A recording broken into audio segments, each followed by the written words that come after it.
Okay, so now I continue and I plug up the 24 pin connector to the motherboard, and then also the 8 pin connector.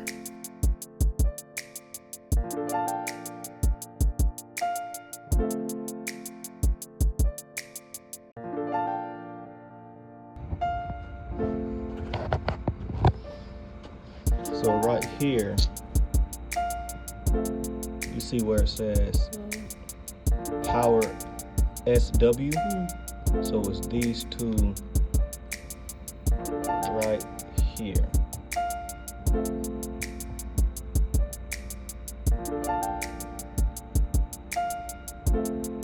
See how I turned it on? Okay.